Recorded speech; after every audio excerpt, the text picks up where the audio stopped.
नमस्कार। आज हम एक ऐसे केस की बात करने वाले हैं, एक ऐसी जांच की जो भरोसे की नींव को ही हिलाकर रख देती है।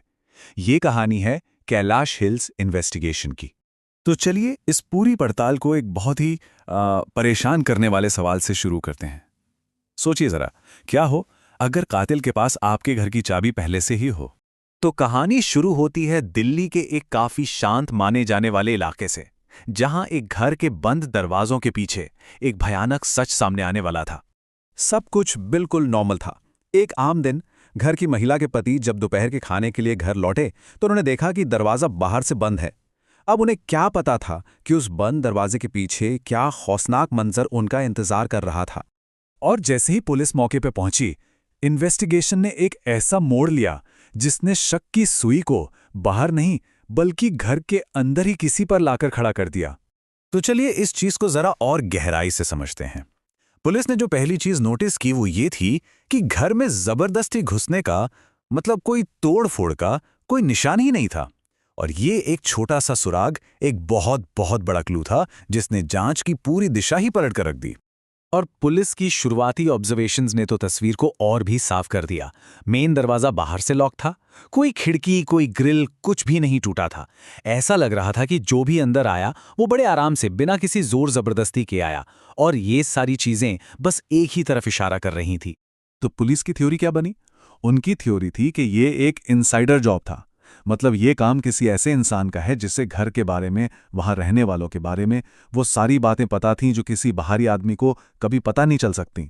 और इसी थियरी ने इन्वेस्टिगेशन को इस कहानी के सबसे सबसे दर्दनाक पहलू की तरफ मोड़ दिया, भरोसे का कत्ल। पुलिस का शक अब एक ही आदमी पर आकर टिक गया था, राहुल मीणा। अब ये राहुल मीणा परिवार का पूर्व घरेलू सहायक था। मतलब पहले उनके घर काम करता था और सिर्फ 1 महीने पहले ही उसने नौकरी छोड़ी थी। वो कोई अजनबी नहीं था, बल्कि उस घर का, उस परिवार का हिस्सा रह चुका था। और यहीं पर पता चलता है कि कैसे भरोसे को ही एक हथियार बना लिया गया। राहुल मीणा को परिवार की पूरी दिनचर्या पता थी। उसे ये तक पता था कि स्पेयर चाबी कहाँ रखी होती है। उसे ये भी मालूम था कि घर की महिला किस वक्त अकेली होगी, और घर का तो कोना कोना उसकी नजरों में था। पुलिस की फाइंडिंग्स का सार यही था कि उसने घर में घुसने के लिए परिवार की रूटीन और स्पेयर चाबी की जगह इसी जानकारी का इस्तेमाल किया। मतलब साफ था, ये कोई अचानक हुआ क्राइम नहीं था। ये एक पूरी प्लानिंग के साथ की गई साजिश थी, जिसकी बुनियाद ही अंदरूनी जानकारी थी। तो अब इन्वेस्टिगेशन अपने आखिरी फेज में पहुंच चुकी थी, अपराधी को पकड़ना और इस केस को इसके अंजाम तक पहुंचाना। तो अब अपराधी को पकड़ने की दौड़ शुरू हो गई। क्राइम वाले दिन ही सस्पेक्ट कैश और जेवर लेके दिल्ली से फरार हो गया, लेकिन पुलिस भी पूरी तेजी में थी। दूसरे ही दिन सीसीटीवी फुटेज खंगालकर मीणा की पहचान कर ली गई। तीसरे दिन टेक्नोलॉजी की मदद से उसकी लोकेशन ट्रैक की गई, और बस चौथे दिन उसे राजस्थान के अलवर से धर दबोचा गया।